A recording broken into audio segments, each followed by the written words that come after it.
today is a high intensity workout, so it's just really about getting our heart rate up. So done with kind of a lot of the heavy lifting for the week, like we talked about on Monday. We're really gonna focus today on keeping our heart rate elevated. There will be a lot more stick work incorporated into today, and so keepers, I'll kind of walk you through some options for you to do. And also on the back end, I'm walking on a couple of goalkeeper specific things that you guys can supplement in rather easily to the workouts that we're doing. So hang tight if you're a keeper. I have not forgotten about you.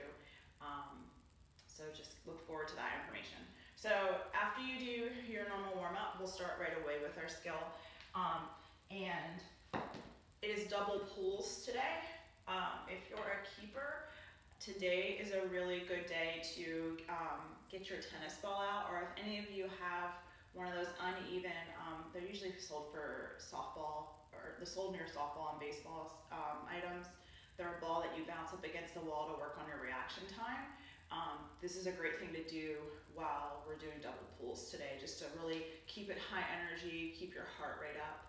So that's something great to do. And I know a couple of you have been doing a lot with a tennis ball. It's another good thing to do.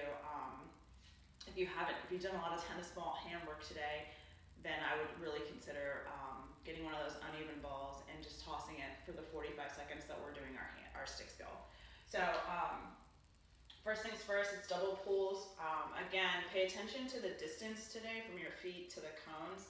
I'm still seeing a lot of people really tight to the ball, and remember, we want to give ourselves enough distance to be strong on the ball and activate our core and our quads, but also it allows us a little bit of opportunity if we err in a pull or a skill.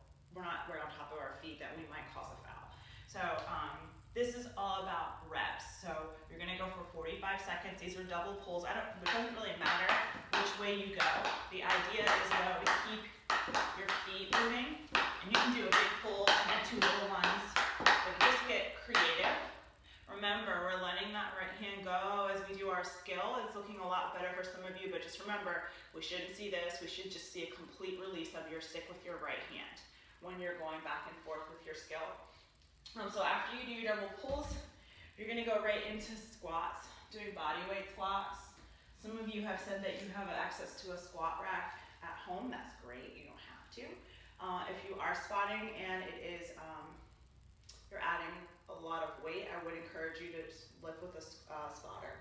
I use a free weight, that way I don't have to spot with somebody, or I use the bar to do it. So just something to keep in mind. We want to stay safe while we're out here getting better. So I'm gonna hug. I can hug my weight and just like work. Ooh, that's a little wide. Work on my body weight squats, or if I'm really trying to work on my upper back too, can hold my weight here and just focus on powering up through my heels as I go down low. I've seen a couple of you do some overhead stuff, so I think that gives you a little bit more range of motion and a little bit more flexibility. So that's what you can do with your squats. You're gonna do squats for 45 seconds. Again, this is all about your heart rate, so you don't need to use the weight. Just doing a normal squat with your hands here is good enough for you to really focus on your form. Remember, we're driving up through our heels, and we're not using the forward momentum to get up and down. So after you do your squats, you're doing 45 seconds of burpees. You guys all should be pretty familiar with your burpees, but just remember to make sure you get some air, so leave your feet off the ground. So when you're up, and then when you come down, you kick back. And again, some of you have been adding in the drop down and coming back up. That's great, you can do that. Do whatever option is most challenging for you, but really focus on exploding up vertically when you're doing your burpees today. So you'll do 45 seconds of burpees, and then it's right back to your stick skill. So after you do your burpees, you're coming right back into your double pulls, going from side to side, really focusing on moving from side to side, exploding with speed, doing some slow, doing some fast. Keepers, again, this is a great time to get that uneven ball, and work on practicing hitting it up against the wall for 45 seconds. And then after that, it's box jumps. So box jumps are tricky if you don't have a box. You could just do tuck jumps. It's up to you what you want to do here. If you can't do tuck jumps, remember we did the little lateral jumps. You could do those too. Because I'm in my garage, I don't wanna like hit my head. So I'm putting it, I think this is what, probably like 20 inches. So all I'm doing for these is I'm just driving my knees up and I'm landing on my box. You can also do this like on the edge of like your stoop outside if you have steps outside. Wouldn't recommend doing this on the stairs in your house, especially during the day, because mom and dad are probably trying to work. So you're doing this for 45 seconds, so all I'm doing is jumping up onto my box, stabilizing myself, popping back down. And you're going for 45 seconds, really focusing on driving your knees up, getting up onto your mat, or whatever your target surface is. So you'll do that for 45 seconds, which will really be a challenge at the tail end of it. And then after you do your box jumps, it's your quad stretch. So all that is, whatever side you want to start with, bend your knee, allowing your knee underneath. You want to put your knee straight down. And you don't want to lock this leg out. You want to actually keep it soft so you can squeeze your seat and pull your abs in. You'll feel the stretch deeper if you squeeze your seat tighter. Change sides. Okay, so that's your quad stretch. And then you guessed it, you're going right back to double pulls. So again, goalies, you know what to do here. And field players, back to your double pulls. Really being creative on the ball. Really work to stay low.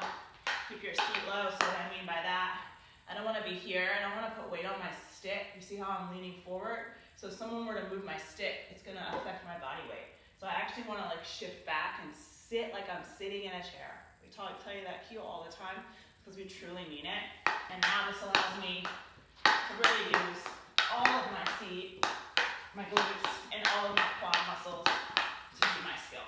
So really focus on that. If it helps when you're filming these to send these to me, do it on profile so you can actually like see yourself as you work. So it'll help you be able to connect with your body a little bit deeper, but you'll also start realizing some common form errors that you might be giving corrections about.